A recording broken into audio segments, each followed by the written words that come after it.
بسم الله الرحمن الرحیم الحمد للہ والصلاة والسلام علی رسول اللہ وعلی آلہ واصحابہ اجمعین اما بعد۔ ناظرین کرام، السلام علیکم ورحمۃ اللہ وبرکاتہ۔ شرح الادب المفرد کے عنوان سے اس پروگرام کے ہمراہ ہم حاضر خدمت ہیں، اور اس سے قبل گزشتہ ملاقات کے موقع پر امام بخاری رحمہ اللہ کی یہ کتاب الادب المفرد، اس کی تشریح کے دوران ہم نے پڑھا تھا وہ باب کہ جس کا نمبر ہے 15، یعنی باب عقوبت عقوق الوالدین، یعنی جو کوئی اپنے والدین کی نافرمانی کیا کرتا ہے اس کے لیے کس قدر بڑی سزا ہے، کتنی بڑی سزا اسے بھگتنا ہوگی کہ آخرت میں بھی اور اس سے پہلے دنیا میں بھی اسے سزا اور اللہ کی طرف سے عذاب کا سامنا کرنا ہوگا۔ یہی اللہ کا قانون ہے جو کہ اٹل ہے اور جو کہ کبھی بدلنے والا نہیں ہے۔ اور اس کے بعد ناظرین کرام، آج کی اس ملاقات میں آگے یہ باب نمبر 16 ہے کہ جس کا عنوان ہے باب بکاء الوالدین، ماں باپ کا رونا، یعنی اولاد کی طرف سے اپنے والدین کے لیے اس قدر نافرمانیوں کا سلسلہ اور اتنا دل دکھایا کہ جس کی وجہ سے نوبت یہاں تک جا پہنچی کہ ماں باپ رو دیے۔ اس بارے میں فرماتے ہیں امام بخاری رحمہ اللہ، یہ اثر ہے طیسلہ سے منقول ہے، یہ اثر کہ جس کا نمبر ہے 31۔ فرمایا عن طیسلہ انہ سمع ابن عمر یقول بکاء الوالدین من العقوق والکبائر۔ طیسلہ یہ کہتے ہیں کہ انہوں نے ابن عمر رضی اللہ عنہما کو یوں ارشاد فرماتے ہوئے سنا کہ والدین کا رونا، یعنی اولاد کی طرف سے ان کا دل اس قدر دکھی ہے اور اتنا صدمہ اور دکھ پہنچایا ہے کسی کو اس کی اولاد نے، اور اتنی نافرمان ہے وہ اولاد کہ نوبت یہاں تک جا پہنچی ہے کہ والدین رونے لگے اور ان کی آنکھوں سے آنسو بہنے لگے۔ تو یہ چیز کبائر میں سے ہے، یعنی جو بہت بڑے بڑے کبیرہ قسم کے گناہ ہیں، انہی بڑے گناہوں میں یہ بات بھی شامل ہے کہ کوئی اپنے ماں باپ کو اتنا ستائے کہ پریشان ہو کر ماں باپ رونے لگے۔ اور اس کے بعد ناظرین یہ آگے باب نمبر 17 کے جس کا عنوان قائم فرمایا ہے امام بخاری رحمہ اللہ نے باب دعوت الوالدین، یعنی ماں باپ کی بد دعا۔ اور یہاں حدیث نمبر 32 جو کہ حضرت ابو ہریرہ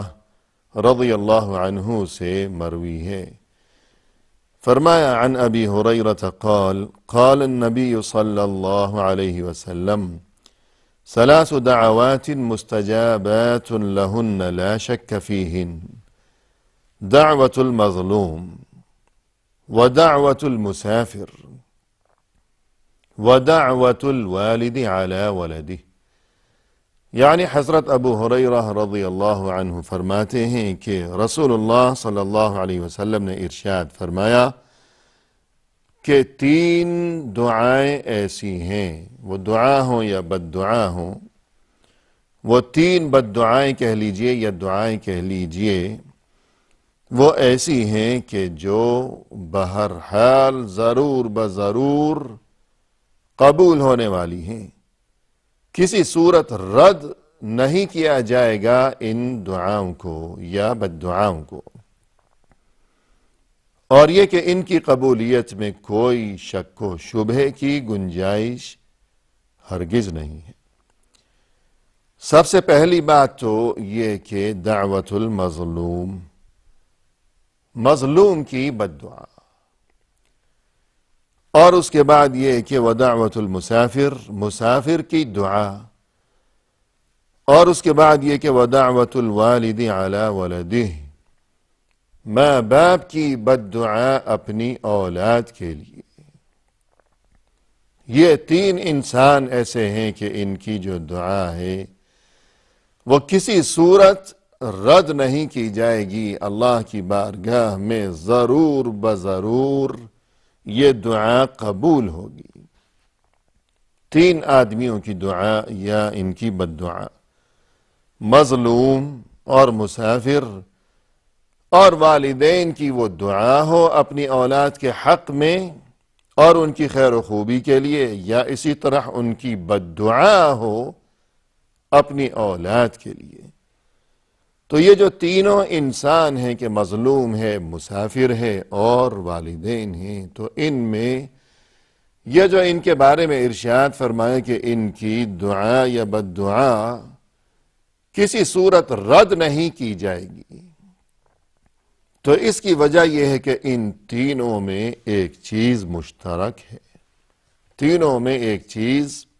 موجود ہے، مشترک ہے، اور وہ چیز یہ ہے کہ ٹوٹے ہوئے دل، شکستہ خاطر ہیں دل ان کے ٹوٹے ہوئے ہیں،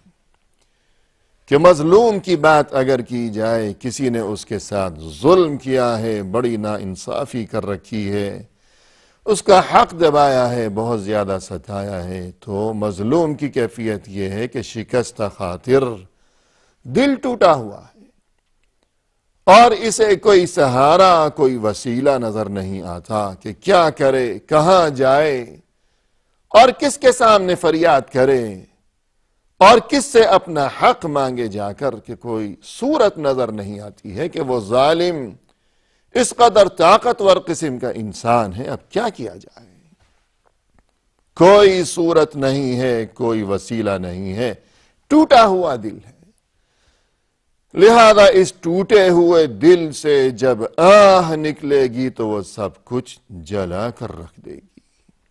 ٹوٹے ہوئے دل کی یہ فریاد ہے اور یہ اپنا اثر ضرور دکھائے گی اور یہ اپنا رنگ ضرور دکھائے گی۔ تو یہ ٹوٹا ہوا دل، اور اسی طرح یہ جو مسافر ہے اپنے گھر سے دور اور اپنے والدین، اپنے اہل و عیال، اپنے بیوی بچوں سے، اپنے عزیز و احباب سے دور، یہ پردیس میں جو زندگی بسر کر رہا ہے اور جو احساس تنہائی کا شکار ہے، ہر وقت بجھا بجھا سا رہتا ہے، تو چونکہ اس کا دل بھی ٹوٹا ہوا ہے کہ بجھا بجھا سا، اور اپنے گھر والوں سے دور ہے، پردیس میں شب و روز بسر کر رہا ہے، تو ٹوٹے ہوئے دل سے جو دعا نکلے گی، مسافر کی دعا، وہ بھی ضرور قبول ہوگی اللہ کے ہاں۔ اور تیسرے نمبر پر فرمایا کہ والدین اگر دعا دیں گے اپنے بچوں کو تو وہ بھی ضرور قبول ہوگی، لیکن اگر وہ کبھی بد دعا دیں گے تو پھر بہت بڑی تباہی آ کر ہی رہے گی۔ اس بات کو خوب سمجھ لینا چاہیے، اور اس کی وجہ یہ ہے کہ والدین اپنے بچوں کے ساتھ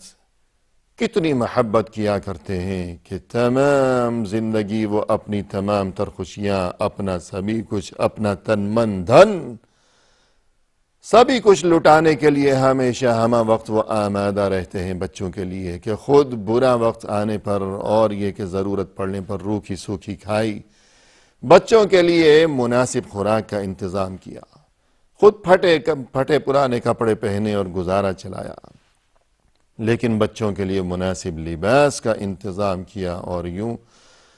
بچوں کے لیے والدین کی جو محبت ہوا کرتی ہے، یوں اس قدر خالص محبت اس دنیا میں کسی کے ساتھ نہیں ہو سکتی کہ جس قدر خالص اور بے غرض ہے، اپنی کوئی غرض وابستہ نہیں ہے، خالص محبت ہے۔ یوں والدین زندگی بھر اپنے بچوں کے لیے جب اتنی قربانیاں دیتے رہے اور اس قدر تکلیفیں اٹھاتے رہے، لیکن یہی اولاد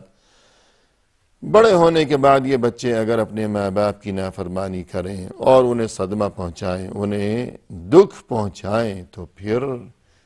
یعنی نوبت کہاں تک جا پہنچی ہوگی اور معاملہ کس قدر بگڑ چکا ہوگا کہ اگر ماں باپ کی کیفیت یہ ہو جائے کہ اپنی اولاد سے اس قدر محبت کے باوجود اگر کبھی ان کی زبان سے اپنی اولاد کے لیے بد دعا نکل گئی، یہاں تک نوبت جا پہنچی، تو سمجھ لینا چاہیے کہ کتنے دکھی ہو چکے ہوں گے وہ، اور یہ کہ ان کا دل کتنا ٹوٹا ہوا ہوگا، کس قدر ٹوٹ چکا ہے ان کا دل کہ اتنی محبت کے باوجود آخر مجبور ہو گئے وہ، اور یہ کہ نہ چاہتے ہوئے بھی ان کی زبان سے نکل گئی بد دعا اپنے بچوں کے لیے۔ لہذا یہ جو بد دعا ہے اب یہ ضرور اپنا اثر دکھائے گی اور بڑی تباہی ہوگی، اور یہ کہ بہت ہی بھیانک انجام ایسی اولاد کو اس دنیا میں بھی بھگتنا ہوگا آخرت سے پہلے۔ تو یہ تین قسم کے لوگ، چونکہ ان میں سے ہر ایک کا دل ٹوٹا ہوا ہے، اور ٹوٹے ہوئے دل سے جب فریاد نکلے گی تو وہ اپنا اثر دکھائے گی ضرور۔ اور یہاں اس حدیث کی روشنی میں جہاں اولاد کو نصیحت مقصود ہے کہ خبردار ایسی نوبت نہ آنے پائے کہ تمہاری نافرمانیوں کی وجہ سے کبھی تمہارے ماں باپ کی زبان سے کوئی بد دعا نکل جائے تمہارے لیے، پھر بڑی بربادی ہو جائے گی۔ جہاں اولاد کو سمجھانا مقصود ہے اور ڈرانا مقصود ہے، تو اس کے ساتھ ساتھ والدین کی خدمت میں بھی یہ گزارش ہے، والدین کو بھی یہ بات سمجھنی چاہیے کہ ذرا اولاد کے معاملے میں انسان کو چاہیے کہ صبر سے کام لیا کرے، جیسا کہ خود قرآن کریم میں فرمائے کہ یہ جو تمہاری اولاد ہے یہ فتنہ، یہ تمہارے لیے آزمائش بن جایا کرتی ہے بعض اوقات، انما اموالکم اولادکم فتنہ۔ لہذا اولاد کی طرف سے جو آزمائش ہے اور جو تکلیفوں کے سلسلے ہیں، اگر ماں باپ صبر سے کام لیں گے تو اللہ کی طرف سے بڑے اجر و ثواب کی خوشخبری ہے کہ واللہ عنده اجر عظیم۔ ماں باپ صبر کریں اور اجر و ثواب کو برباد نہ کریں، اور فرمایا کہ وَإِن تَعْفُوا وَتَصْفَحُوا وَتَغْفِرُوا فَإِنَّ اللَّهَ غَفُورٌ رَحِيمٌ، کہ تمہیں تمہاری اولاد کی طرف سے اگر جو تکلیفیں پہنچتی ہیں تم ان پر صبر سے کام لو اور عفو و درگزر کا معاملہ کرو، درگزر کرو، چشم پوشی کرو، اپنے بچوں کو معاف کر دیا کرو،